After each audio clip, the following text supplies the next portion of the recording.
And welcome back to the channel. I'm Brant Fowler and I'm ready to talk to you about only good comics. Now let's hit that intro.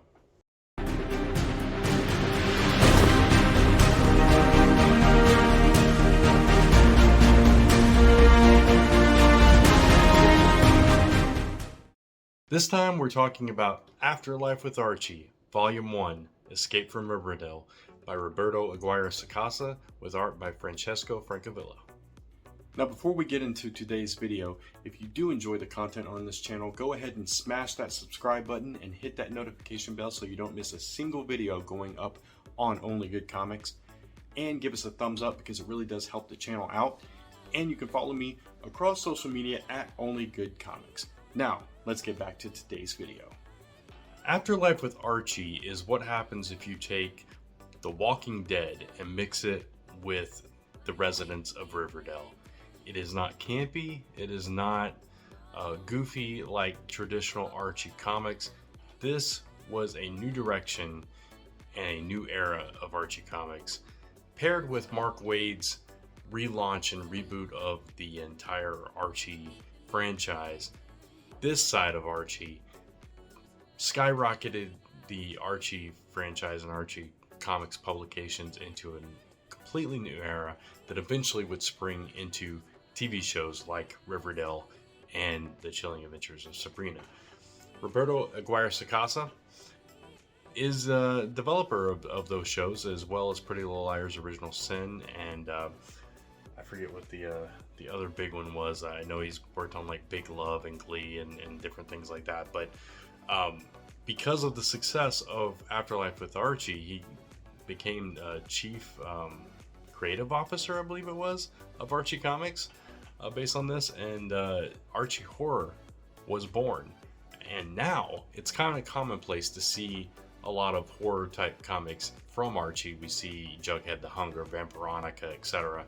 But this was the one that started it all. Afterlife with Archie took these characters, these beloved characters that have been around for decades, since my mom was a kid, and wholesome, comical, goofy stories, and put a very dark, horrific twist on them in a way that had never been done before, that took the comic world by storm and made everybody start paying attention to Archie again, which was by design, and it was very successful. So Afterlife with Archie is a zombie story, and what happens is Jughead's dog, Hot Dog, gets hit by a car and dies. This is in the opening sequence of the comic, and he rushes to Sabrina, who he knows dabbles in the magic arts, as it were. You know, it's kind of something they kind of dance around a little bit within, traditional Archie comics. And then, of course, Sabrina's own comics, they kind of explore that a little bit more. But yeah, he goes to Sabrina to get help to bring Hot Dog back to life, which she does.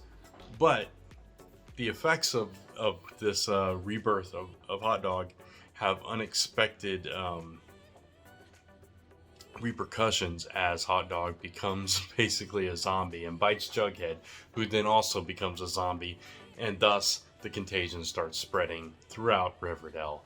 And then you have a very bloody, very gory version of Archie comics in Riverdale that you've never seen before. And this atmospheric art that is like these deep reds and dark colors, blacks and purples and stuff, unlike what you typically see, which is the bright, vibrant colors in an Archie comic, and the over the top, very brutal sound effects, bang bang, rattle rattle, that kind of thing,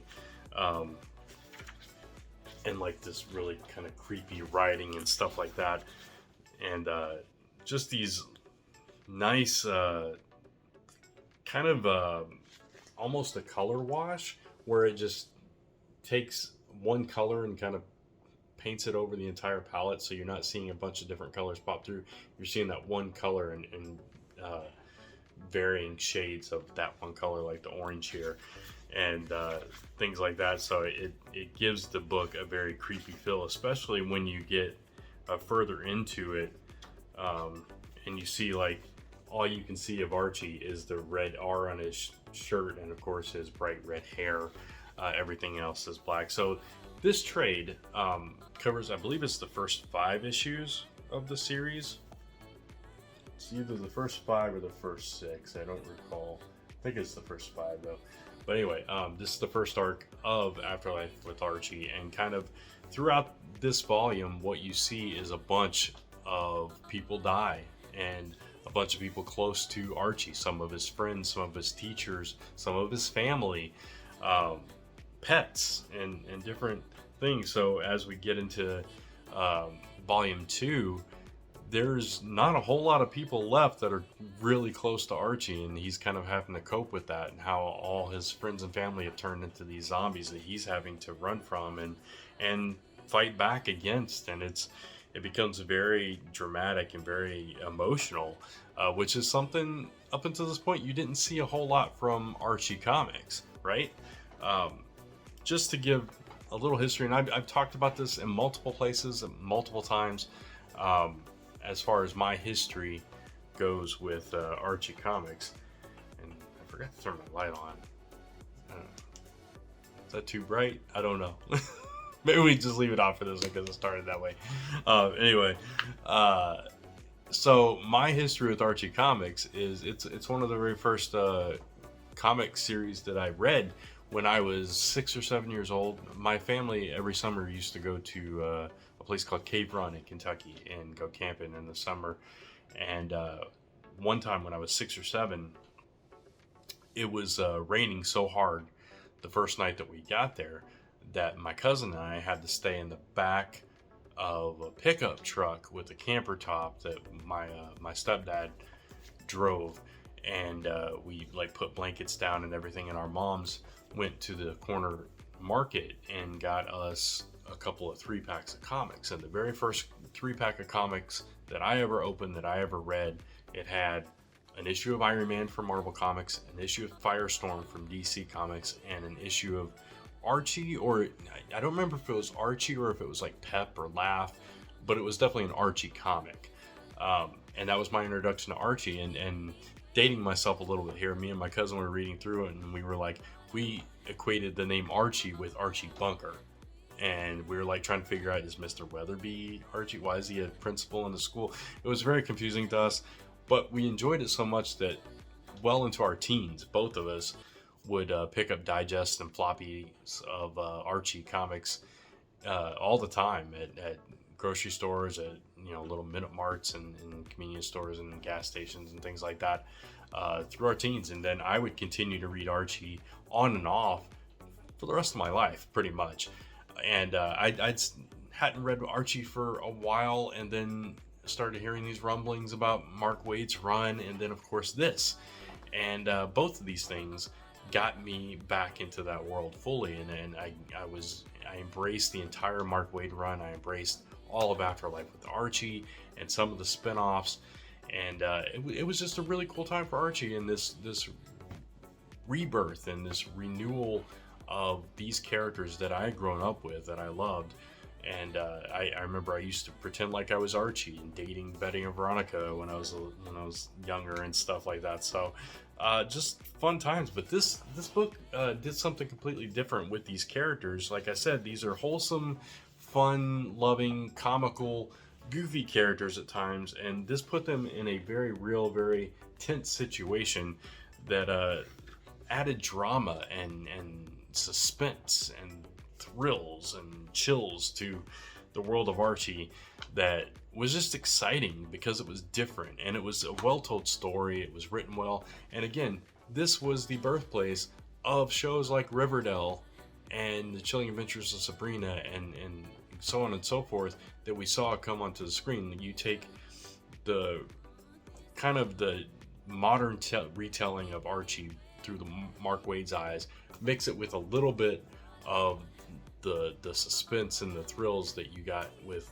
books like Afterlife with Archie, and you've got Riverdale, and that's where that kind of birthed from.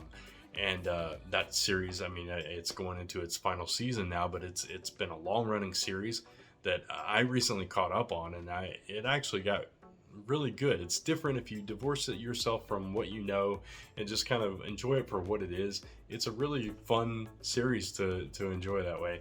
But same thing with this and some of the books that came after this in the Archie horror line, like Jughead the Hunger, and especially Vampironica. I really enjoyed the Vampironica books that came out.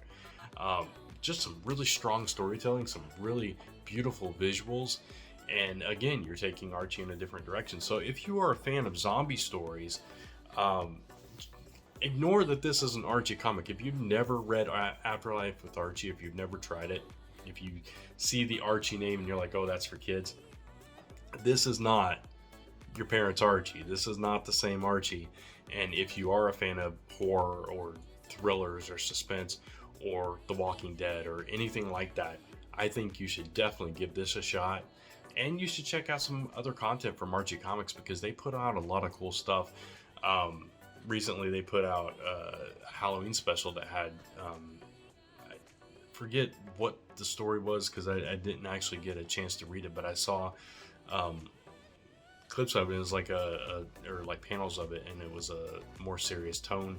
And in the greatest Archie comic ever that came out not too long ago, there was a really cool like spy story in there by someone that we had on Comic Book Weekly a while back, and you can go check out that interview with him on the channel.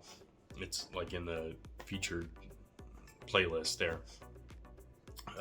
But just some really cool content that Archie is putting out, and they're not just sticking. They are still doing that, slapstick, comical, goofy style of Archie because that's classic. It's timeless. Everybody loves it. You can give it to your kids and not worry about it.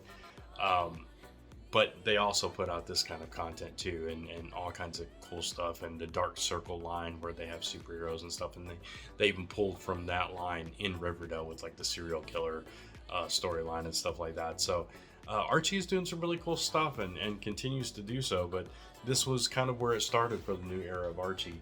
And if you like really cool, like I said, atmospheric, dark, gritty, dramatic, suspenseful thrillers with a little bit of horror and a little bit of flesh eating, I think you'll really enjoy Afterlife with Archie by Roberto Aguirre-Sacasa.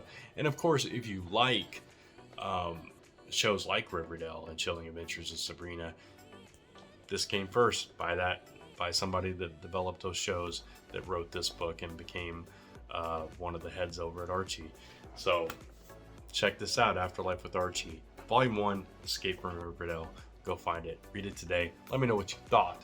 And if you have read it, if you are familiar with it, I'd still love to hear what you think, and if you are a fan of the Afterlife with Archie series. So also, if you like this video, please give it a thumbs up, hit that subscribe and notification bell so you get all the updates about other videos that come up on this channel every week. I've been doing this every Monday for a few months now, and I'm trying to be consistent with that, so check that out. And of course, you can also follow me across social media at Only Good Comics. And until next time, thanks for watching, and I'll see you when we talk about Only Good Comics. Take care.